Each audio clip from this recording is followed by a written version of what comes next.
Good morning, dear student. Dr. Lina with you. We have already explained the previous lecture about the typical structure or the previous YouTube or previous presentation. We have a typical structure of writing research paper. After we have already know the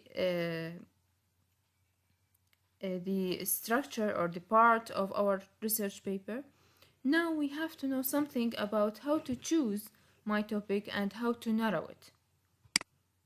Before moving to know how to choose or narrow my topic, I have to know the benefit of my writing research paper. Here we have lists of benefits.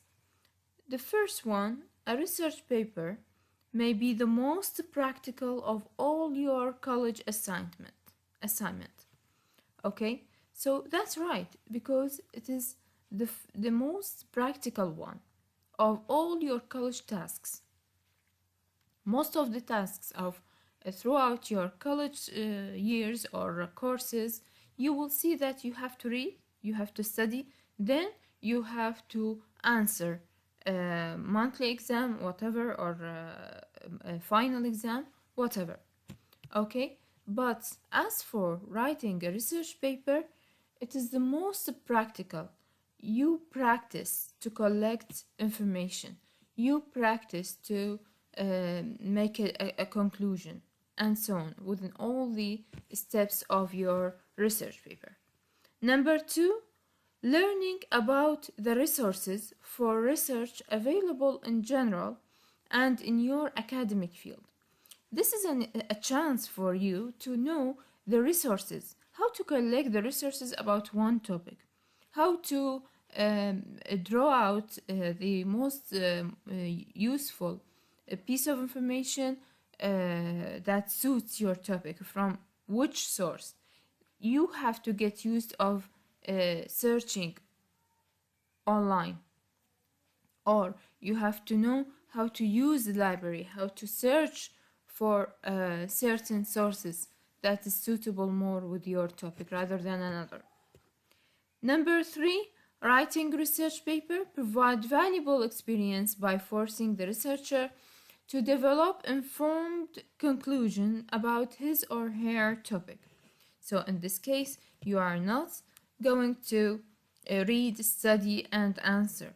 Here you have to collect information, examine them, practice, make a practical work on it, and then you reach a stage that you can draw a conclusion from what you have already study and collect and organize. So this is a new experience for you, how to draw a conclusion, how to add more findings to the topic, how you use your creativity to draw a conclusion or to find new things, a new point. Maybe you have another point of view, another way of seeing things. Okay, so by this creativity, you are doing what? You are making a conclusion for the topic.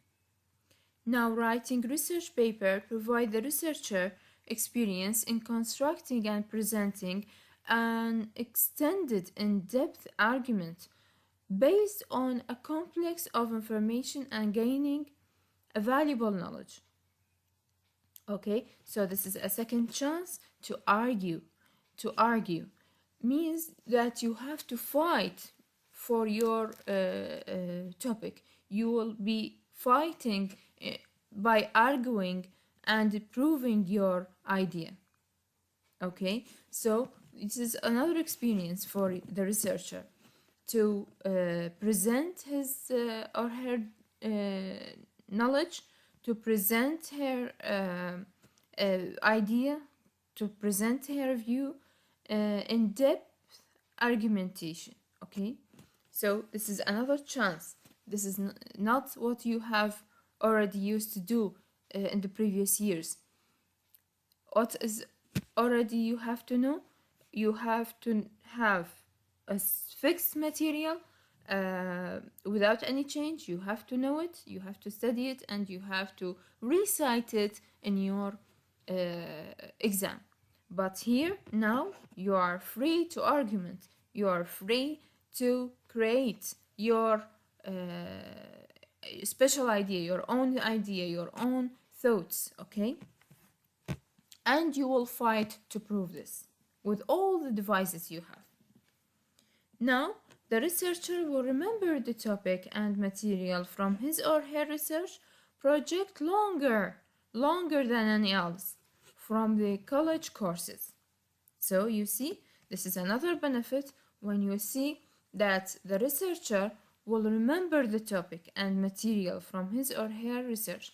Of course, all of the things or the courses that you have already memorized and recited to your professor, or recited in your monthly or final exam, all of those things will not be remembered. But as for the research paper, you will remember it. It will be burned in your mind. It is not just downloading things or package of information to your brain. No, here we have, you are going to collect information by yourself. You are going to collect facts, organize them, and you will understand your topic, understand all the limits of your topic and its field. You will go to draw a conclusion. So you are doing all the things by yourself. That's why this work will be not forgotten. Absolutely. Finally, the researcher will apply his or her experience gained from writing research paper in the future job. That's right. It will be of great help for you in your future job, because most of your writing will be by searching, by doing something in order to know something new in your field of study. So, for example, if you will be a teacher, inshallah, your future job will be of great help if you follow your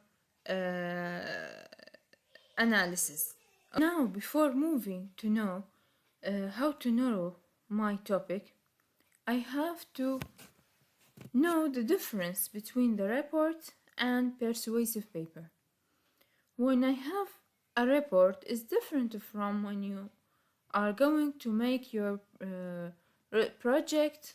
research project of graduation by persuasive paper. A report maybe it is required from you within your courses, but as for the persuasive paper, it is part of the requirement of graduation. So it is your graduation project, okay? So what is the difference between them? You have to know. Before moving to know how to choose and narrow your topic, you have to know first what is the difference between report paper and persuasive paper. Here we have a simple table that explains the main points in which we have the difference is very clear. Report paper, what is meant by report paper?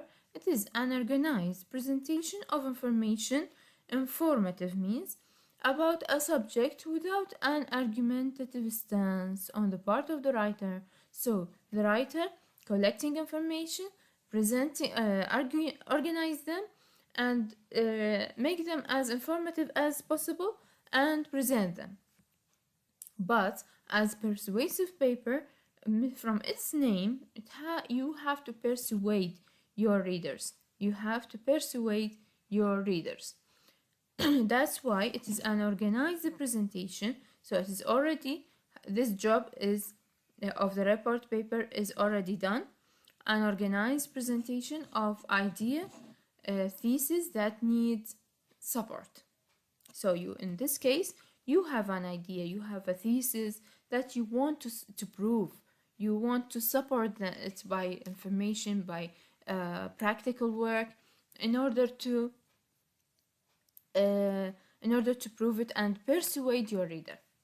The second point, in the report paper, the writer's job is to collect, evaluate, and to organize and objectively restate the information found during the research. So he is restating things that is already collected, evaluated, and organized. Okay, so but as for persuasive paper, the writer's job is to collect, evaluate, organize, to why all of those jobs or steps will be done to persuade readers to see the information in a particular way, using both generally accepted facts and the opinions of people beside the writer.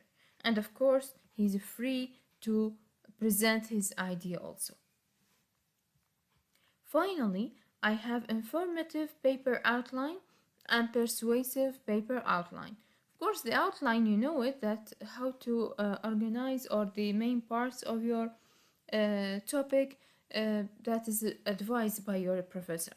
So as for the outline for informative paper or the report paper, we have the introduction, body, and conclusion. The same here, introduction, body, and conclusion. But the difference is, in the introduction of report paper, present the topic and main idea. In the introduction, we have presenting the topic and main idea. As for the introduction of the persuasive paper, we have present the topic and your claim, your thesis, your point of view that you want to support or prove. The body, as many body paragraphs as necessary to present facts and information. Here, just to present the facts and information that is gathered, organized from the report paper. As for the persuasive paper, of course, also we have as many body paragraphs as necessary. Why? To support your claim, viewpoint, or point of view. So its purpose is different from this purpose. The purpose here is to make as many as paragraphs in the body. To do what? Not to explain, just to present information. No, to support your claim, to present your viewpoint. Okay, this is the difference. Finally, the conclusion summarize main points from the body. Summarize the main points from the body. As in the conclusion of the persuasive paper, also summarize, but summarize not the body as a block of information. No, here we have summarize main points from the body. So many points means viewpoints. Now we move to know the main heads for narrowing our topics. So many topics are found in every field of study, but all the possible topics I have to assign one. All the possible topics I have to assign one. So it's assigned topic. Then topic narrowed by initial exploration. Then topic narrowed to research question. Finally, when I have the research question, this means I reach what I have already presented as my main point. Now, before moving to know anything, you have to know the main point that all of your paper depend on, which is thesis statement. Thesis statement is the main idea of your paper, the single all-encompassing assertion that you want your readers to accept after reading your paper, and of course be persuaded. A good thesis, the criteria for a good thesis statement, should have a narrowed subject and a precise assertion. narrow subject. Look at this paradigm. It is something like a pyramid in rotated form. Research topic triangle. Let's see, maybe we want to talk about pollution, right? So, which type of pollution? I have to choose, for example, air pollution.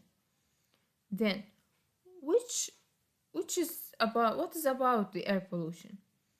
Maybe I want to go to the causes of air pollution. I want to search the causes, okay?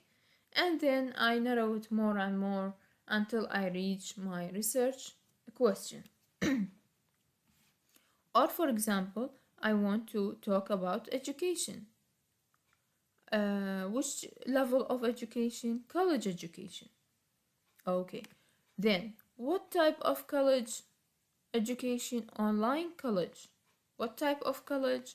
Online college. Okay. So, online college in which courses? Online college writing classes. Online college writing classes. So, my topic is going to concentrate on the writing classes in college and online college. So that's how we narrow my topic. Let's take more examples that is somehow suitable with our field of study. That's English language.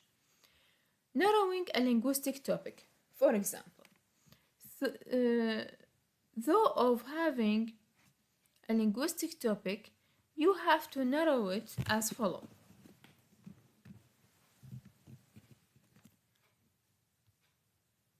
Example 1. Linguistics.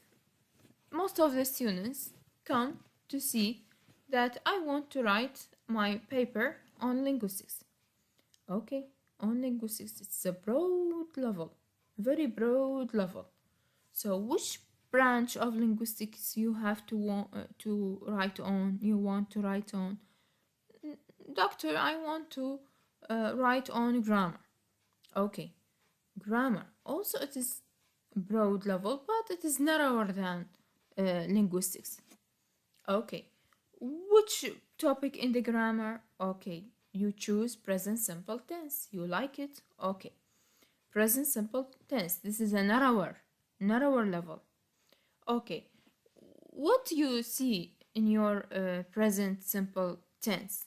In this case, you have to go and make preliminary reading on the present simple tense in order to reach certain points that from which you can go and start writing and drawing a conclusion or drawing your question, your paper question. Each paper has to have a question of the research. Now, I move to go to choose present simple tense. Present simple in scientific discourse. Okay, this is a narrower, and this is the thesis statement. Thesis statement that you have something to persuade your readers, right? So present simple where? In the scientific discourse. You mean that you choose the simple present tense that is used in the scientific test. Is that right? In the scientific text. Okay. What is your assertion?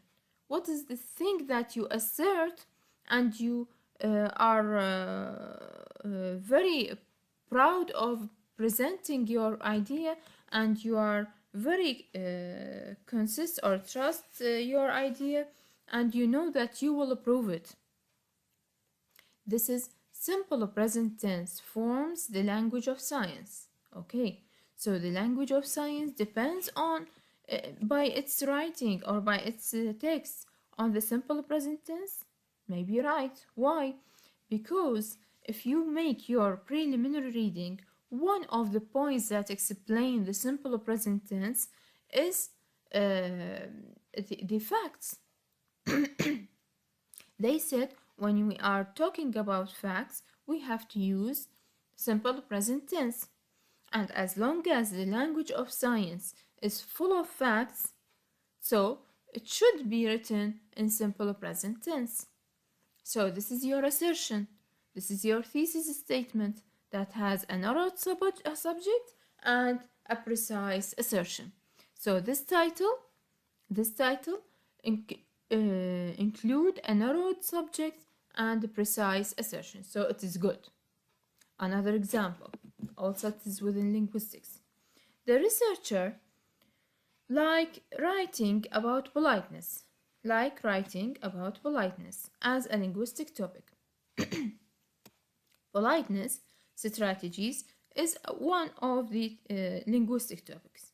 Also, if I want to narrow it, I make linguistics, I make pragmatics, then we move to politeness strategies. He wants to prove something. Okay, he or she have to choose which model will be followed. Which model? Model means that someone, a linguist, work on a certain topic and make a modification for it, make an amendment, okay, so that it will be very famous and it is a model. And I will follow the way those people deal with the text and how they analyze it. So before choosing the text, I have to choose the model.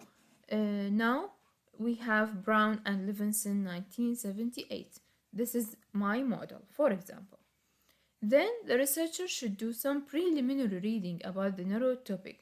That's why the preliminary reading is very important step, because you can't do something from your brain. Absolutely. Okay, by reading we can see so many new information, new steps that you will make use of it. A researcher or the researcher have to choose the data or the discourse, means text, by which the strategies of politeness are examined. Okay, either it will be in the form of conversation between two people, and you will examine the politeness strategies on, or in the form of a story or novel, whatever. So this is the data, the text that you will examine the politeness strategies on. Finally, the researcher have to develop a thesis statement and a precise assertion that is going to be proved to the readers at the end of the paper. For example, this is suitable to be a title. For example, you can say different use of politeness strategies in father-son argumentation. Okay, so father-son argumentation is a argumentation concerned with a relationship between fathers and sons, right? So we can examine the politeness strategies in this type of text, whether it is a novel, story, or conversation. And we will see the difference between this type of relationship reflected on their language. Finally, I want to recommend for you certain steps that you have to follow in order to choose and narrow your topic. First of all, you have to choose a general topic that interests you. You are interested in certain topic, so you have to choose it. Second, you have to do some preliminary reading about your topic so that you can learn more about it. So the preliminary reading is very important thing, that you have to know more and more about it. Finally, throughout your reading, you have to develop a working thesis statement and continue refining it. As long as you read, you will continue refining your statement. Thank you very much for listening. I wish you all the best in your journey of research and your successful project for the requirements of graduation. Thank you very much.